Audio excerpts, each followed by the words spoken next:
আজকে প্রায় আধা ঘন্টা ধরে কমলনগর স্কুলের যে মেন পাশ রয়েছে রাস্তা রয়েছে এখানে আমরা দেখছি অবরোধ। তো অবরোধটার মানে মেন কারণটা কি, মানে যদি তুমি মানে বলো। আমার কমলনগর স্কুলে আমরা সবাই একসাথে জড়িত হয়েছি, কারণ আমাদের স্কুলের গত 6 মাস ধরে টিচার নেই, ইংলিশ ক্লাস হচ্ছে না। এই 6 মাস ফেব্রুয়ারি মাসে 17 তারিখ থেকে এক্সাম, আমরা কি দেবো কি লিখবো?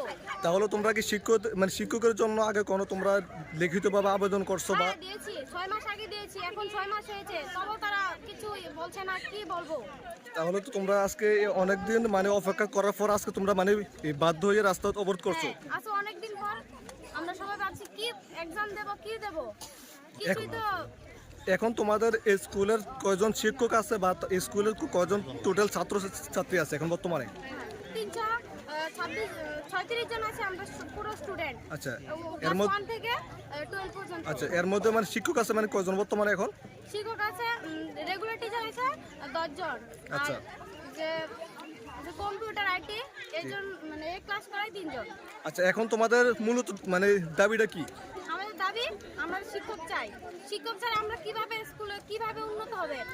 আচ্ছা, এখন তোমরা যে সকাল থেকে রাস্তা অবরোধ করছো প্রায় আধা ঘন্টার উপর হয়ে গেছে, এখন অবধি কেউ এসে তোমাকে কোনো আশ্বাস দিয়েছে? ডিস্ট্রিক্ট এডুকেশন অফিসার এসেছে, উনি এসে বলছে রোদের মধ্যে কিভাবে কথা বলবে। আমরা এতক্ষণ আধা ঘন্টা ধরে রোদের মধ্যে দাঁড়িয়ে আছি, উনি 10 মিনিটও তো দাঁড়ায়নি। আচ্ছা, উনি বলছে কি স্কুলের মধ্যে কথা বললে এখানে বলবে। আচ্ছা, এখন কি তোমাদের রাস্তা অবরোধ তোমরা এখানে বন্ধ করে দিবা না তোমাদের যতক্ষণ তোমাদের দাবি পূর্ণ হবে ততক্ষণ তোমরা আন্দোলন চালিয়ে যাবে? আমাদের দাবি যখন পূর্ণ হবে তখনই আমরা রাস্তা অবরোধ বন্ধ করব। আচ্ছা, ঠিক আছে, অসংখ্য ধন্যবাদ তোমাদের। কমলনগর স্কুলে শিক্ষকের জন্য রাস্তা অবরোধ, ওনাদের একটা বক্তব্য 316 জন ছাত্রছাত্রী, এর মধ্যে মানে শিক্ষকের অভাব, এই জন্য ওনারা রাস্তা অবরোধ করছে।